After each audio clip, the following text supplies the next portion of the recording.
stressed and depressed. This is what Nisa shared yesterday. After the alcohol and marijuana, eventually I indulged in cocaine. And it was basically a party drug. Party drug, what is this? A lot of people that I hung around with like to snort cocaine while they were partying. Nisa lost her business and her home. I had a few businesses and I ended up losing my businesses. I lost my home and I basically became homeless. Homeless? I became homeless. Homeless, you mean no place to stay? Living where? Living in my car, waiting for people to leave so I can sleep at work. And I have my 14-year-old daughter with me.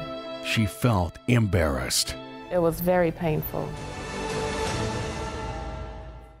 Hi there, once again together with the naked truth.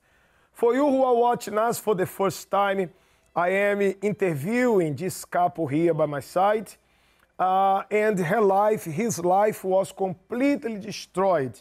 You know, when you are in darkness, you cannot see anything. All that you need is just light. And they have received, they have found the light of God, and they are sharing our experience. Nisa, you were telling us yesterday you lost everything and you were homeless, living in a car. Yes, I was homeless, living in the car with my 14-year-old daughter. It was very, very difficult because at the end of the day, I had to figure out... Question, sorry to interrupt you, question. You had a business, you had a place to stay, your life was a kind of stable. Yes, it was. How did you lose everything? I lost everything by indulging into drugs, alcohol, marijuana, and just not, using my faith with God. Once I became successful, I never honored God. I never was, thanking Him. I felt like I did this on my own. Jesus said, without me you can do nothing. Exactly. Apart from Him, we cannot do anything. Then you start going down the hill. Yes. Losing everything. Losing everything. I started going down the hill. And I ended up in my car. My car was packed with clothes, shoes, food. That was my home, me and my daughter. And it was difficult to find somewhere to park at nighttime.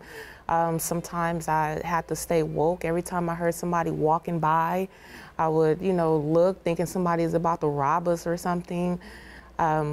It was, our food bill was pretty expensive. It seemed like the money that I would make at work, I would have to spend it on food because we had to eat breakfast, lunch, and dinner. And with a growing teenager, she was always hungry. When it was time for us to take showers, we would just, I would have to call different people to see if we can, take a shower at their house, or I would wash up at work. And the pain is even greater. A person that never had a good life, like never had a car, he doesn't know what is to drive. A person that was never stable, like have a job, business, never tasted, he never knew what it was all about. So if he doesn't have, he doesn't know how it feels.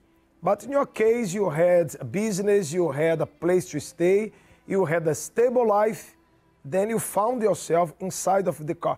The pain is greater. Oh yes, it was very humiliating. I was embarrassed, I was ashamed because a lot of people knew that I had these businesses and they would always ask me, you still got your business? You still got your business downtown? You still got your business? And, I would say yes, but when I lost them, it was embarrassing for me to say no, I don't have these things anymore. No, I don't live in that house anymore. But the way it was envy. Because when these envious people, they come either to praise you with their compliments, or even always to inquire how is your business, how is your marriage, they are envious of you. And if you are not protected by the power of God, you end up losing, as you lost. Yes, I lost. Yes, I lost, and it wasn't a good feeling.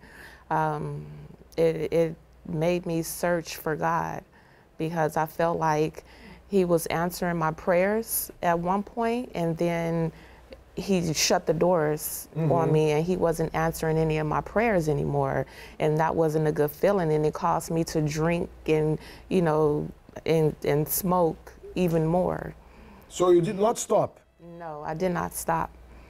I did not stop. I had been smoking. I started when I was 12, so I was smoking and drinking for 30 years. Were you never afraid? You were never afraid to say, I have to stop, otherwise my daughter, you end up like me? Yes, all the time I would say that. I need to stop. I would try to hide it from her, but I knew she would smell it, you know, but I never did it in front of her. I would drink in front of her, but never smoke in front of her. But I always wanted to stop because I didn't want her to end up, you know, thinking it's okay. Like I felt like it was okay because I saw my, you know, mother and her siblings and my family members drinking and smoking. Tomorrow again, I'm going to be speaking to her, and tomorrow I'm going to speak to the husband. Now they are married, happily married, but it was not always like that. Sir, tomorrow is your turn. You are going to open the book tomorrow. I'm going to speak to him tomorrow. One more episode here of The Naked Truth. Tomorrow, Nisa will continue to tell you her story, and you will learn more about Devon's life and addictions. He was stressed and depressed for so many reasons.